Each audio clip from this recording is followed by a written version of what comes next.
Hello, all my dear Virgo friends. This is Maxine Taylor, and I have your gorgeous February forecast right here. Oh, I just love it. Okay, let's talk. All righty. Let's start, first of all, with Mars. Mars is the planet of action and energy. It's what we throw ourselves into, it's what we fight with and fight for. The ninth house deals with our belief systems, the principles by which we live. Yes, you're taking a stand for your belief systems and you're seeing a much bigger picture than you did before. Are you thinking of taking some perhaps online courses to further your education? You think of going to take a long trip, a long distance trip? Um, all of that is possible. Okay. Now, I want to remind you that back last November and December, we had some eclipses.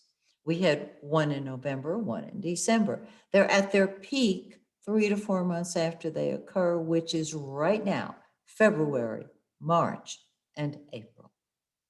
My suggestion would be that you go back and watch the videos I did of November 2020 and December 2020. Take those eclipses and apply them now. All right? Now let's keep on going. Look at this beautiful array, planetary array right here. The sun, the yellow planet, the giver of life.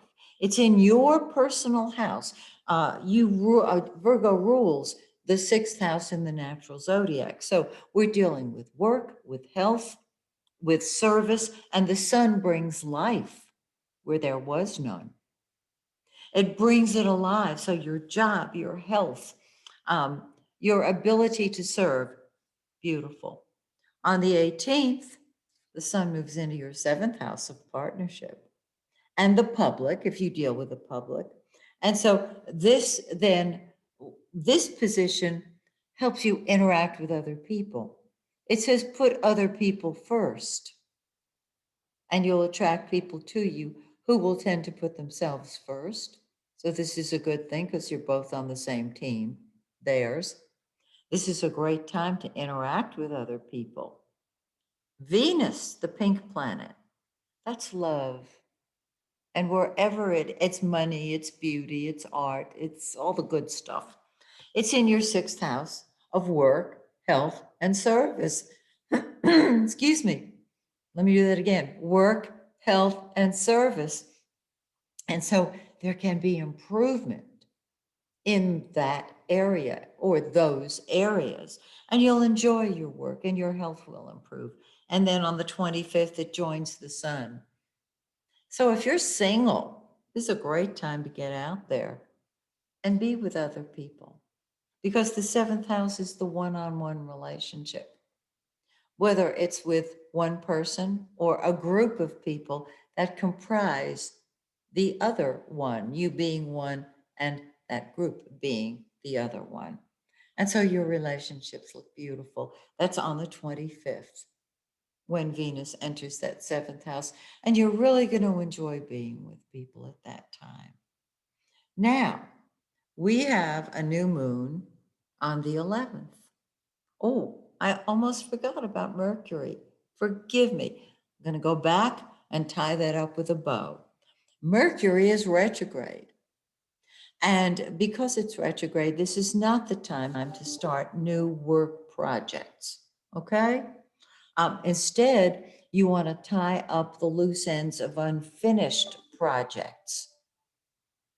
Now, Mercury's going to go direct on the 20th. My suggestion is that you cross all your T's and dot your I's and complete those unfinished projects before the 20th. After the 20th, we're in the shadow of the retrograde, which still feels like Mercury retrograde. And you can still get stuff done. However, you may want to start new projects. So you're not going to start a new one until after the 20th. And best of all, if you can wait until after we come out of the shadow of the retrograde, which occurs after Mercury goes direct, it will be out of the shadow on March 13th. If you can wait to make new changes in your job and your health regimen until after March 13th, so much the better. However, if you can't, after Mercury goes direct on the 20th, go ahead and do it. Okay, now the new moon. See, Mercury's retrograde. Did you see that little thing? I almost left poor little Mercury out. The new moon in the sixth house on the 11th. This is when energy starts moving forward and improvement will be made. The new moon is in 23 Aquarius. Find 23 Aquarius in your birth chart. Combine it with this whole segment, and you have the whole picture. And then 2 weeks later, things come to a head on the full moon. And look where that full moon is. It's in your first house. This is the me area of the chart. Virgo, do what you want, when you want, how you want, because it's your turn. This full moon is on the 27th. It's in 9 degrees of Virgo. It's your sign.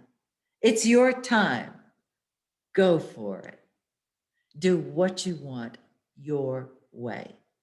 Now, don't worry, you're not going to be ugly to people because you've got the Sun and Venus in that 7th house, giving you a wonderful one-on-one impression when you're interacting with other people. In other words, they're going to love you and you'll do what you want, when you want, how you want, because you want. Yeah, baby. Okay. So